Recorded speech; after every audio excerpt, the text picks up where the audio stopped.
दोस्तों, क्या कभी भूत किसी का रेप करते हैं? आपको ज़रूर ये बात अजीब लग रही होगी, लेकिन ये बात सच्ची है।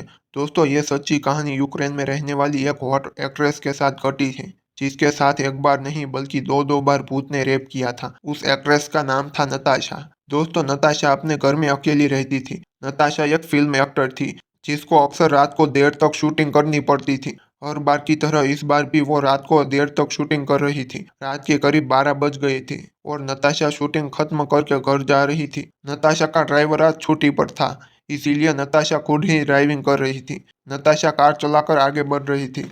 सुनसान सड़क थी और नताशा अकेली थी। कुछ देर तक तो सब कुछ सही था, लेकिन कुछ समय के बाद नताशा की कार अचानक बंद हो गई।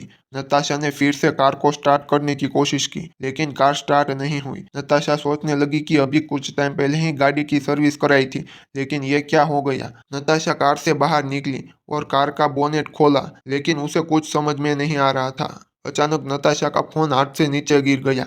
नताशा फोन लेने के लिए नीचे झुकी तो उसने देखा कि कार के चारों ओर काले कलर की लाइनें की हुई थी, लेकिन नताशा ने इस बात पर ध्यान नहीं दिया। फिर नताशा ने आसपास देखा तो ठीक नताशा की कार के सामने एक गैराज था और उस गैरेज में एक आदमी था जो ये सब कुछ देख रहा था। उस आदमी का चेहरा नहीं दिख रहा था क्योंकि उसने अपने चेहरे पर रुमाल ढका हुआ था। नताशा उस गैरेज में उस आदमी के पास गई। सुनसान रोड था, रोड पर कोई गाड़ियां नहीं जा रही थी और वो आदमी भी बहुत डरावना लग रहा था, लेकिन नताशा को उससे कोई फर्क नहीं पड़ा। नताशा ने उस आदमी से कहा, भैया मेरी कार खराब हो गई है, आप जरा देख लेंगे। उसने चेहरे पर से रुमाल हटाया। उसके चेहरे पर डरावनी हंसी थी। वो डरावना आदमी धीरे धीरे नताशा की ओर आ रहा था। नताशा ने फिर से कहा, भैया वो मेरी गाड़ी खराब हो गई है, आप जरा ठीक कर देंगे, मैं आपको पैसे दे दूंगी। उस आदमी ने कहा, ठीक है, आप कार में बैठ जाए। और फिर नताशा कार में बैठ गई। नताशा सोच रही थी कि यह सब इस आदमी की चाल तो नहीं, क्योंकि ठीक इसके गैरेज के सामने मेरी गाड़ी खराब हो गई। लेकिन नताशा अब बहस नहीं करना चाहती थी, इसीलिए वो गाड़ी ठीक होने का इंतजार कर रही थी। अब वो गाड़ी ठीक हो गई थी। उस आदमी ने कहा, मैडम एक बार कार को चालू करें। फिर जैसे ही नताशा ने कार चालू की